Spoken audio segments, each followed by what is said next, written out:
Dan Peck, ESPN 106.7 in Auburn. What can you say about what it means to be representing Missouri and representing the offense there at SEC Media Days? It's exciting. When I first got to Mizzou, you get to see your teammates go every year. So now to be in that position, it's nice. It feels good to know that your teammates look up to you and see you as somebody they want to lead them or represent them.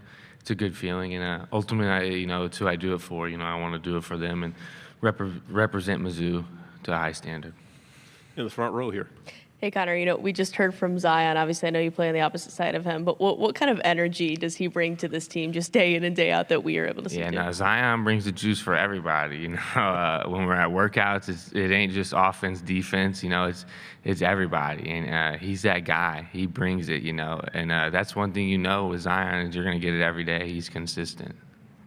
We'll stay on the right side. Connor, going up against, that defense, all the time at practice, just what are some words to describe, what that defense is about and, what they're going to bring to the field every day? Fast and physical. Every day, they bring it. They ain't got no off days. I wasn't there in the spring recovering from injury, but I know when I get there in fall camp that it's going to be there and it's going to be fast. A lot of schools in this conference get a ton of attention. You guys get your share of it too. Are you proud of the number of wins you've chalked up the last couple of years? Is that your question? The number of wins you've accomplished, that's a pretty good feat. Yeah, I think it speaks to the culture that we've, built at Mizzou, and it all starts with our strength coach, Ryan Russell, and what he does in the weight room. He preaches an elite edge, and I think that's just what everybody's bought into over the years. And, it's contributed into wins on the field, too. So We'll go on the back row. You started pretty early in your career. What's gotten easier or more manageable as you gain more playing time over the course of your career at that position? They say the game slows down, and I think there's some truth to that.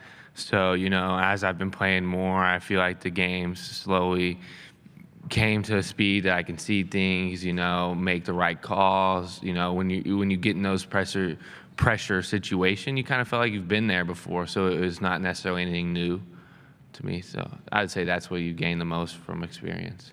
Go on the front row again. Connor, when you have kind of a change in leadership at the quarterback position when Brady goes, and obviously you're in a quarterback competition now, what's kind of the challenge of that change in leadership, change of voice, on the side of the ball? I think, it's just time for other guys to step up their leadership, and, I think I'm in that position to do so. I'm just lead the guys and whatever they need on or off the field, if they're struggling on the field with scheme or off the field in the classroom or, in life, like they can come talk to me like I'm a guy, I'm just another dude on the team. Like I'm not going to judge you or look at you any way, shape or form just because you're having a tough time. Like I want to be there for you and help you get through that. So. Left side, third row. Good morning, Connor. AP Stidham of AP as we see it. Connor, what can you tell the folks about the Kansas-Missouri rivalry? It's a big one. Been getting a lot of questions today about it, and I think it stems a long time ago. They haven't played in it's got to be 10, 13 years now. So I think the fans are excited, but I would say these players, us, and I bet they are too, are excited to kind of renew that. That border war, as you could say. On the left side again. Both of your teammates we got to speak to shared memories of the come-from-behind win against Auburn last year. Brady leaving the game early, Drew stepping in, Brady coming back from the hospital. Yeah. Your memories of that, what you experienced, your experience of that, and then what you're going to remember about that game. It's kind of crazy, you're out there playing and he gets hurt, obviously, so a little, you get fled with these emotions like, man, this is my friend, this is the starting quarterback, he goes down, like, is he going to come back? There's some uncertainty. So, we're all trying to rally behind Drew, hey, Drew, you're our guy. You're going to lead us in this thing. Like, let's just keep pushing forward.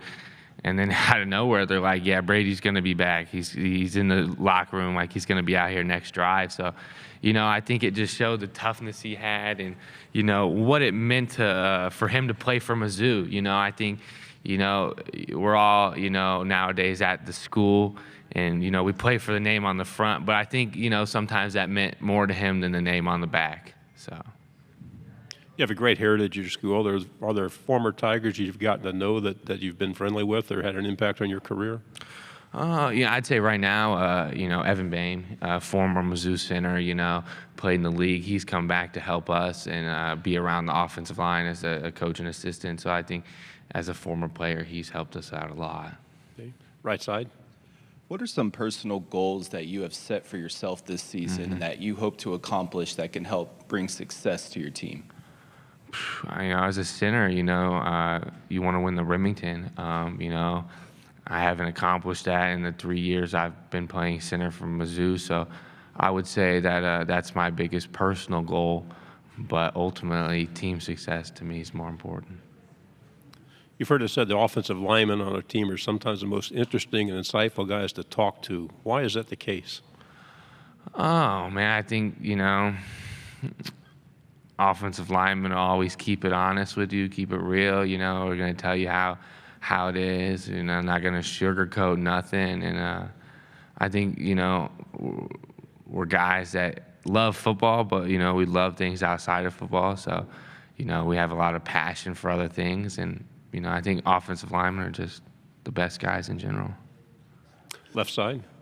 Is it more meaningful, this career that you're having in your home state, you know, playing as a Missouri guy, playing for Mizzou? Yeah, I mean, nowadays, you know, a guy tells you I've transferred, some might ask how many times, you know, like there's guys transferring 2 or 3 times throughout their college career. So to be in one place and to know I earned my spot and, you know, made it on the field for Mizzou, you know, as a kid from Missouri, like it does mean a lot. It really does.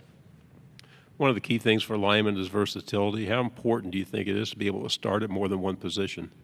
It's huge. You know, versatility is availability. I mean, if you can play left, you know, and then you can play right, you know, they feel comfortable putting you on both sides. Like that's only going to increase your chance to play. If you can play guard and tackle, I mean, your value just went up immensely, you know, because those are 2 positions that aren't easy. So, yeah. We have a good talker. Any final questions?